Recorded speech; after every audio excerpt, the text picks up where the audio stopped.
There's a shadow war happening right now, and you're not supposed to know about it. Not because it's classified in the traditional sense. No black folders, no redacted documents stamped with government seals. But because the very nature of power in the modern world depends on you not understanding how it actually works. The Central Intelligence Agency didn't just become America's eyes and ears abroad.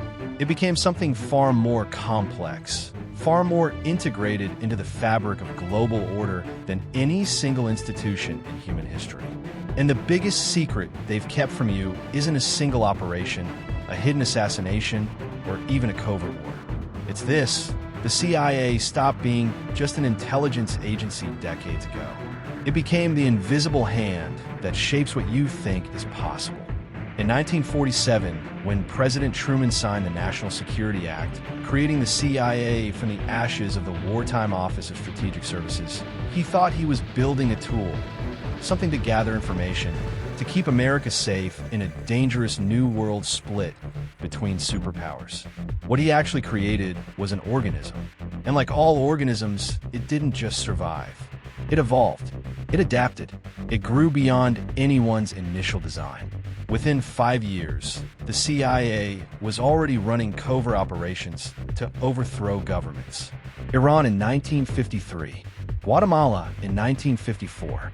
These weren't just Cold War chess moves. They were experiments in a new kind of power, the power to change reality itself without anyone knowing you were in the room. Here's what most people miss about intelligence agencies. They don't just collect secrets. They create the environment in which certain secrets matter and others don't. They don't just influence governments. They influence what populations believe is true. During the Cold War, while everyone focused on missiles and military might, the CIA was running something far more sophisticated, a global architecture of influence that touched everything from labor unions in Europe to student movements in Asia, from newspapers in Latin America to art exhibitions in New York. This wasn't conspiracy. This was statecraft evolved to its logical conclusion in an age of mass media and global interconnection. The CIA understood something that most people still don't grasp. In a modern world, the nation that controls the narrative controls reality, not through crude propaganda that's too obvious, too easy to resist, but through the subtle architecture of information itself. Who gets funding? Which stories get amplified? Which leaders seem legitimate and which seem dangerous? It's death by 1,000 cuts, so precise you never feel the blade. When the agency funded cultural programs through front organizations during the 1950s and 60s, promoting abstract expressionism and literary magazines, they weren't just fighting communism. They were teaching the world a new language of what freedom looked like, what modernity meant, what sophistication was. And it worked so well that even now, decades later, those aesthetic and political sensibilities feel natural, inevitable, like they emerged organically rather than being carefully cultivated. But here's where it gets truly unsettling. The CIA's greatest achievement wasn't any single operation. It was making itself invisible while remaining omnipresent. After the Church Committee hearings in the 1970s exposed illegal domestic surveillance, assassination plots, and mind control experiments, the American public thought they'd seen behind the curtain. Congressional oversight increased. New rules were written. The agency was supposedly reined in. What actually happened was evolution, a shift from direct action to systemic influence, from visible operations to structural power. The CIA didn't become less powerful after the reforms. It became more sophisticated. Consider this. Modern technology companies, the ones that shape how billions of people communicate, shop, think, and organize, didn't emerge in a vacuum. The internet itself was born from defense research. The venture capital ecosystem that funded Silicon Valley's rise had deep connections to intelligence communities from the start. In-Q-Tel, the CIA's venture capital arm founded in 1999, has invested in dozens of companies whose technologies are now woven into daily life. These aren't sinister backdoors in every app. That's the Hollywood version, too simple to be true. The reality is more elegant. The intelligence community helped create the technological substrate of modern existence. which means they don't need to control everything. They just need to be one step ahead, to see the data first, to understand the patterns before anyone else does. Think about what that means. When you use facial recognition to unlock your phone, when algorithms suggest what you should buy or watch or read, when your location is tracked to improve traffic apps, every one of these conveniences creates data. And data, aggregated and analyzed at scale, reveals patterns. Who talks to whom? Who travels where? Which ideas spread and which ones die out? Which communities are stable and which are fracturing?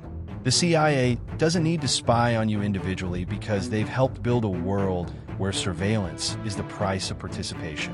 You volunteer the information because the services are useful, because everyone else is doing it, because it's easier than opting out. This is power that doesn't announce itself. It doesn't need to, but the secret goes deeper still. The agency learned something from decades of overthrowing governments and installing friendly regimes. Direct intervention is expensive, messy, and often backfires. The blowback from Operation Ajax in Iran eventually gave rise to the Islamic Revolution. Support for the Mujahideen in Afghanistan helped create the Taliban. Guatemala's coup led to decades of civil war. Every action creates reaction, and eventually the cost became too high. So the strategy evolved again. Why overthrow governments when you can shape the entire ecosystem in which governments operate? Why install dictators when you can influence the economic systems, the international institutions, the media landscapes that determine which kinds of leaders succeed and which fail? This is where the secret becomes almost philosophical. The CIA, along with other Western intelligence agencies and the broader security apparatus, helped construct the modern neoliberal world order, not through conspiracy, but through thousands of small decisions, connections, influences, and pressures over decades. They promoted certain economic theories, funded specific think tanks, connected sympathetic academics and policymakers, marginalized alternatives.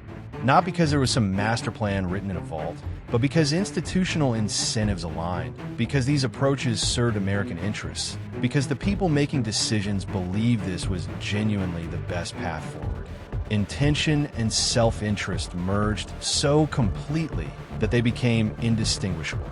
The International Monetary Fund and World Bank, created at Bretton Woods in 1944, became tools for embedding countries in a dollar-denominated global economy where American financial power translated into political influence.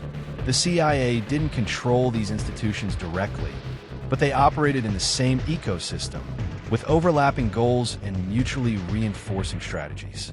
When economic policies failed and countries faced crises, the intelligence apparatus was there to manage the fallout, to ensure that instability didn't threaten core interests, to guide outcomes in favorable directions. This isn't conspiracy theory. It's documented in declassified files, in memoirs, in academic research.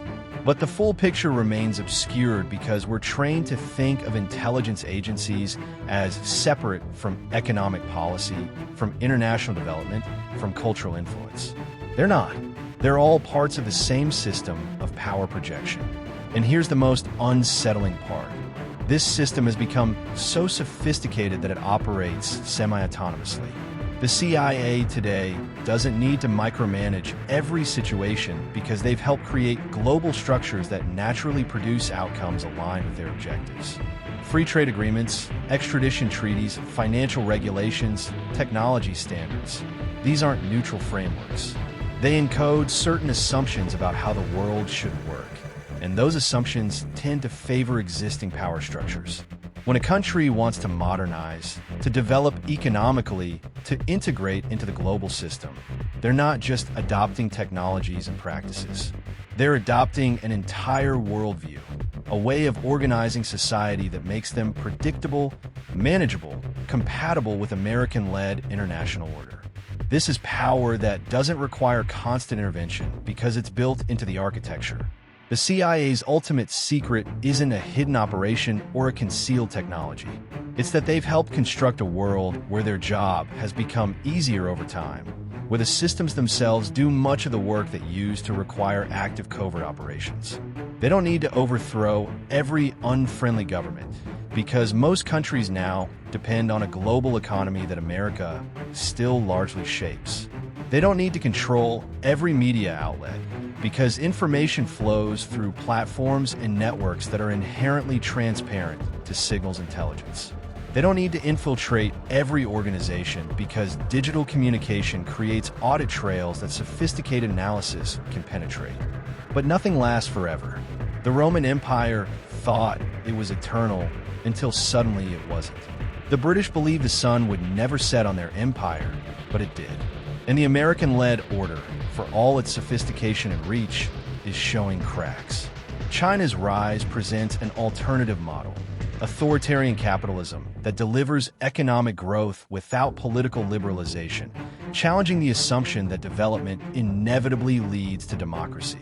Russia demonstrates that a determined regional power can still disrupt global systems despite economic weakness. Technology is diffusing, and the advantages that Western intelligence agencies enjoyed are eroding. Encryption makes surveillance harder. Decentralized networks resist control. Alternative financial systems bypass dollar dominance. The very interconnection that seemed to benefit the existing order now creates vulnerabilities and alternative pathways to power.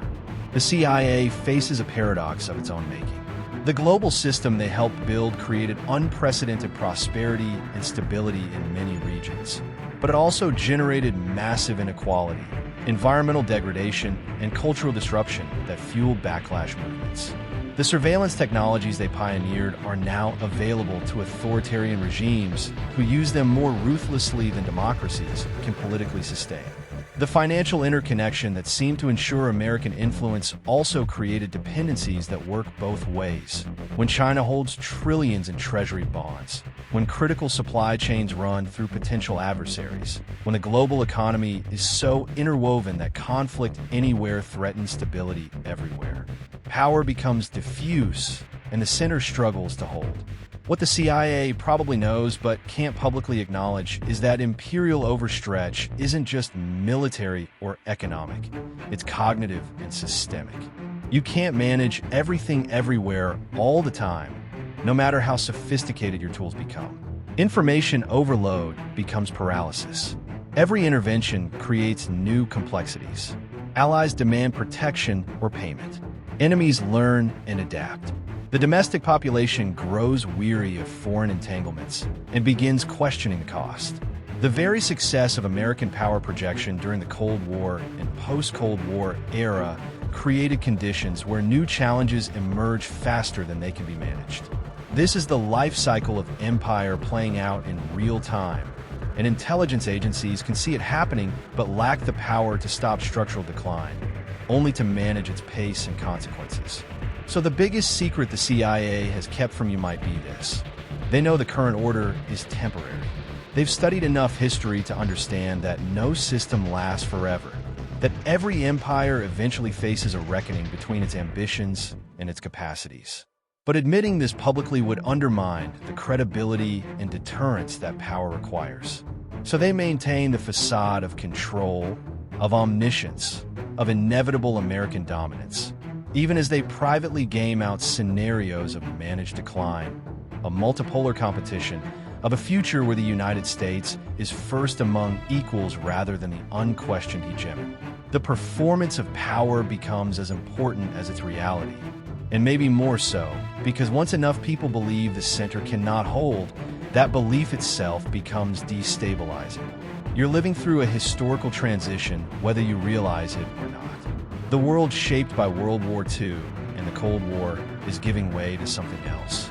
Not in a single dramatic collapse, but through grinding evolution, through crises managed in crises that spin out of control, through the slow accumulation of changes that suddenly reach a tipping point. The CIA will adapt, as it always has, because institutional survival is the first imperative. But the question isn't whether intelligence agencies will continue to exist. It's whether the broader system they serve, the American-led global order, can evolve fast enough to remain viable, or whether we're watching the early stages of its transformation into something fundamentally different. And that secret, That uncertainty at the heart of power itself is perhaps the most closely guarded of all, because empires don't announce their decline. They deny it until denial becomes impossible, and by then the next chapter has already begun. History doesn't end. It just changes hands. The only question is who's ready to catch it when it falls, and whether they've learned anything from watching it slip through the fingers of those who came before.